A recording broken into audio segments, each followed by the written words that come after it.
देखो, बात यह है कि ये आम आदमी पार्टी और अरविंद केजरीवाल जी की पुरानी आदत है। इधर उधर की बेफजूल और बेबुनियाद बातें और झूठी बातें करके वो बेसिक मुद्दे से हमेशा ध्यान डाइवर्ट करते हैं। बेसिक मुद्दा ये है कि 45 करोड़ रुपया उन्होंने अपने घर के ऊपर खर्च किया है, जनता की गाड़ी कमाई का, जो हम टैक्स के रूप में डेवलपमेंट के लिए दिल्ली के इनको देते हैं सरकार को। उसको जो है इतने महंगे महंगे पर्दे, इतने महंगे महंगे टॉयलेट, इतने महंगे महंगे फर्श और इतने महंगे महंगी दीवारें, इन सब के ऊपर खर्च किया है। जवाब तो इसका देना पड़ेगा। और लेफ्टिनेंट गवर्नर साहब ने अब इंक्वायरी ऑर्डर कर दी है, तो मुझे लगता है कि सब कुछ अब स्पष्ट रूप से देश के सामने आ जाएगा। ऐसा है कि एलजी साहब ने इनविटेशन दिया है या नहीं दिया है। हमको पता है कि अरविंद केजरीवाल और उनकी पार्टी केवल झूठ बोलती है। अगर वर्ल्ड में किसी पॉलिटिशियन का सबसे ज्यादा बार और सबसे कॉन्फिडेंस के साथ झूठ बोलने का कोई वर्ल्ड रिकॉर्ड है, तो वो वर्ल्ड रिकॉर्ड अरविंद केजरीवाल जी के पास है। इसलिए एलजी साहब बेकार में परेशान है, उनको ये सब कहने की जरूरत नहीं है। सारी दुनिया, सारा देश और सारे दिल्ली वाले अब अरविंद केजरीवाल की हकीकत को अच्छी तरह जान गए हैं। ये हमारी पार्टी ने लगातार कई दिनों तक, एक हफ्ते तक यहाँ पर धरना अभी तो आयोजित किया है। आज हमारे चांदनी चौक की हमारी लोकसभा के कार्यकर्ता हैं और थोड़े 7 दिन तक लगातार होगा। उसके बाद आगे की रणनीति भी आप लोगों के सामने आ जाएगी। अंजाम क्या भाई, शीश महल तो बना हुआ है। अब शीश महल के लिए देश की जनता, दिल्ली की जनता, इनको जवाब देना पड़ेगा। और जनता का इस तरीके से पैसा कोई मुख्यमंत्री खर्च नहीं कर सकता, तो इसका जवाब तो जनता ही दे देगी। और बाकी एलजी साहब ने इंक्वायरी ऑर्डर की है। जो इस तरह का भ्रष्टाचार, इतना जो पैसा खर्च हुआ है, वास्तव में ये इसके इतने पैसे के बिल हैं या वास्तव में इतना पैसा पेमेंट हुआ है, ये भी जांच का विषय है। देखिए, आतिशी नासमझ है, पहली बार मंत्री बनी है, उनको एक्ट पढ़ना चाहिए। यदि दिल्ली के ऑनरेबल लेफ्टिनेंट गवर्नर ने दिल्ली के चाहे मुख्यमंत्री हो, चाहे कोई मंत्री हो, चाहे कोई अधिकारी हो, यदि किसी ने सरकारी धन का दुरुपयोग किया है तो उनको जांच कराने का पूरा अधिकार है।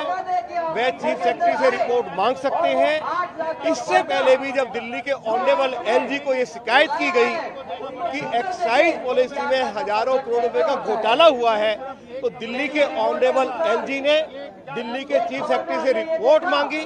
और जब रिपोर्ट यह आई कि इसमें सैकड़ों करोड़ रुपए का घोटाला हुआ है, तो दिल्ली के ऑनरेबल एलजी ने उसकी जांच सीबीआई से करवाई।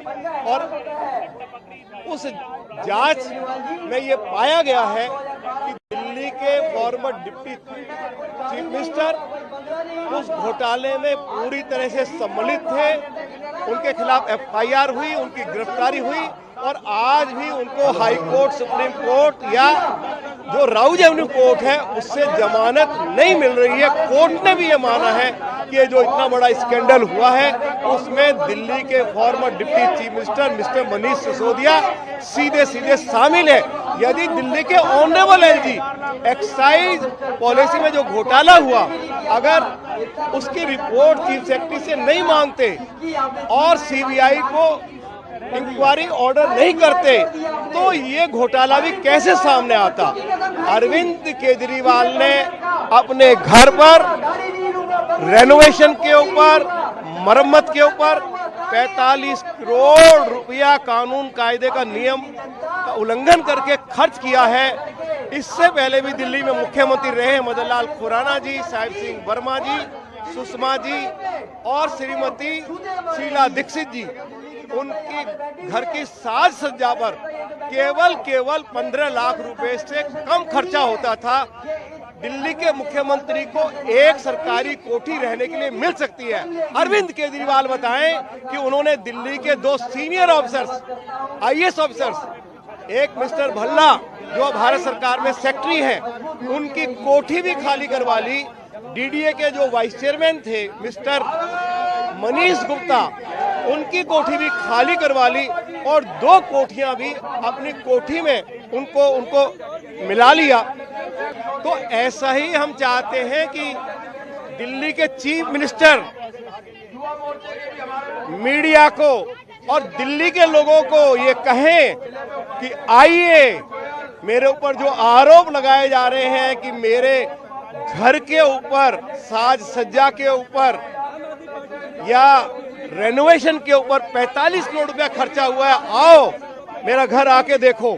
तो वो भी मीडिया को और दिल्ली के लोगों को इनवाइट करें अपना घर देखने के लिए, जैसे ऑनरेबल एलजी ने किया है। ऑनरेबल एलजी के इस फैसले का मैं स्वागत करता हूं, उनका अभिनंदन करता हूं। देखिए, जो शीश महल बनाया गया है, कानून कायदे का उल्लंघन हुआ है, भयंकर उल्लंघन हुआ है। अरविंद केजरीवाल को इसकी केवल नैतिक जिम्मेवारी लेते हुए अपने पद से इस्तीफा ही नहीं देना पड़ेगा, बल्कि वह दिन दूर नहीं कि जब उनके खिलाफ भी मामला दर्ज होगा और उनका स्थान भी वही होगा जहां दिल्ली के farmer deputy chief minister Manish Sisodia हैं या उनके senior former minister mister Satyendra Jain हैं। इनको भी वहीं जाना पड़ेगा। इन्होंने हजारों करोड़ रुपए के घोटाले किए हैं और दिल्ली का मुख्यमंत्री, जैसे मैंने कहा है, अपने रहने के लिए एक कोठी ले सकता है और साज सज्जा के लिए Nagaland TV, Sop Manulaga Awas. Watch us live on Geo TV and on your television sets as well. For Dimapur viewers, we are on channel number 994 in Global Chapter, and Kohima and Mokokchung viewers, switch to channel number 138 on Hornbill Digital. For all news and updates, follow us on Facebook, Instagram, YouTube and Twitter.